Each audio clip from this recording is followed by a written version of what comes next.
Welcome back to Nightly Nonsense. We're in the book of Judges. We're in Judges 7. We're talking about the story of Gideon, right? And we're working our way back in the story, right? We're working our way back in the story, trying to figure out the pathway to victory, right? We got the victory.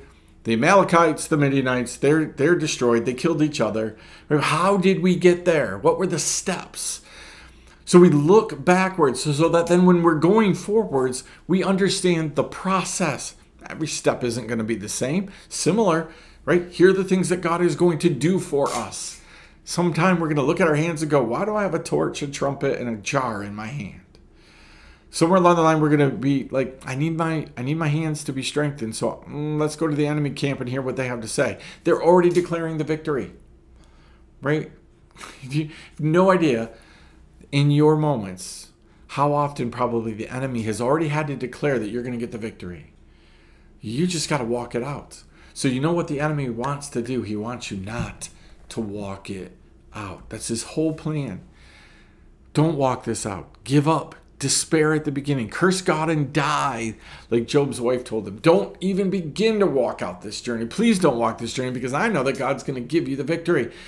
The enemy is doing everything he can to have you not embrace the journey that God has. But when God says embrace, you have to embrace. And if you do, then God's going to make the pathway to victory, right? You just got to believe it.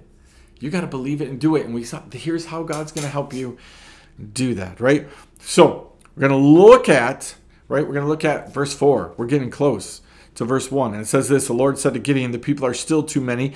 Take them down to the water, and I will test them for you there. Any one of whom I say to you, this one shall go with you, shall go with you. Any one of whom I say to you, this one shall not go with you, shall not go. So he brought the people down to the water, and the Lord said to Gideon, everyone who laps the water with his tongue, as a dog laps, you shall set by himself. Likewise, everyone who kneels down to drink. And the number of those who lapped, putting their hands to their mouth, was 300 men. But all the rest of the people knelt down to drink water. And the Lord said to Gideon, with the 300 men who have lapped, I will save you, and give the Midianites into your hand, and let all the others go, everyone to his home. So the people took provisions in their hands and their trumpets, and he sent so the people took provisions in their hands and their trumpets, and he sent all the rest of the Israel home. Right? But retained the 300 men in the camp of Midian was below in the valley. So here's where we get to, right? Why did Gideon's hands need to be strengthened? Well, God looked at the men that he had, said, you got too many men for this battle. So we're going to figure out a unique way to do this. Now, again, God is so smart, right? Again, that's a no-brainer, but God is so amazing. So here's what he does. He doesn't tell Gideon what the test is going to be. At the beginning, he says, Gideon, I'm going to test the men. I'm going to put a test out, and whoever passes the test, they're coming with me, and everybody else is going home. And as they go, have them leave their provisions and have them leave their trumpet, right, with them, right? But everybody else is out of here, right? But he didn't tell Gideon the test. Why? Because if Gideon had known the test, imagine, like he'd know right away who passed the test, who didn't, what the test was, all of these things, and he could tell people, hey, use your hands, right? Bring your hands up and lap it like a dog, right? Don't sit down and drink it, right? But bring it up to your hand, lap it like a dog. Do that. Come on. Right? He could have forced the hand. He could have made it bigger. God probably would have come up with another test, right? But there are times that God's not going to tell you and I what the test is. He's testing us so that we can have who and what and where and all the provisions that we need. He's working on his plan. So guess what? This hits home because as a pastor, right, there are a lot of times where I get frustrated when people don't show up, when people aren't at things that they commit to being at, right? So they're not there and we get upset. But sometimes God says, I'm doing this. Here's the test. This is on a Sunday morning. It's church at 10 o'clock. Oh, the Bills game is this week at 9:30 in the morning because they're playing in London. So here's the test. The people who come to church, those are the people I'm going to use to get my victory. The people who want to stay home and they want to watch the Bills game, don't get mad, don't get frustrated. This was a test of mine. How about that for your small group? Only one person shows up. It's a test. Those who didn't show up, God's not going to use them in this moment for the victory he has for this night. right? Again, God sometimes is separating out, not us. We get mad, we get angry, we get frustrated. There's truth in saying people aren't committed and all these things. But what if it's a test? What if it's a test? What if God is testing people, saying, hey, I'm going to use these people. I only want these people here at church.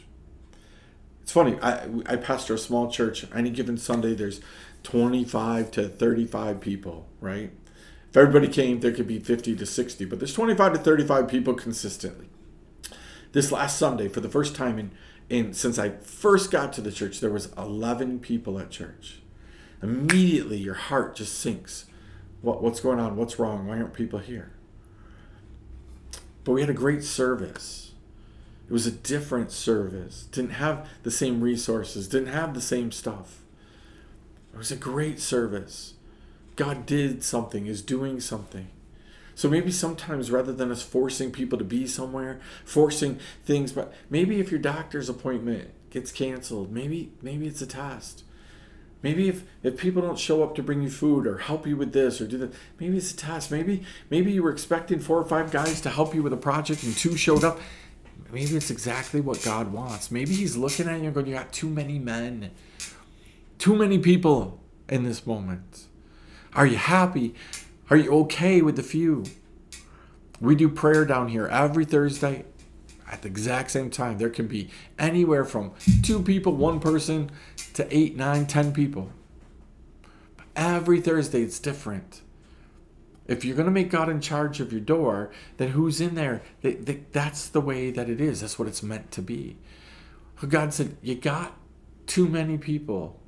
We need to get it down. So imagine, that's why Gideon was a little bit afraid, right? He was scared, right? Because he started out with a lot of men, still not anywhere near enough to fight the Amalekites and the Midianites on his own.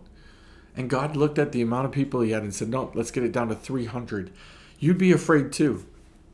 When the bank account gets down to the last few dollars, God says, I'm going to provide. And you're looking at it, I don't have enough. Don't have enough to pay the bills. Can't keep the place open.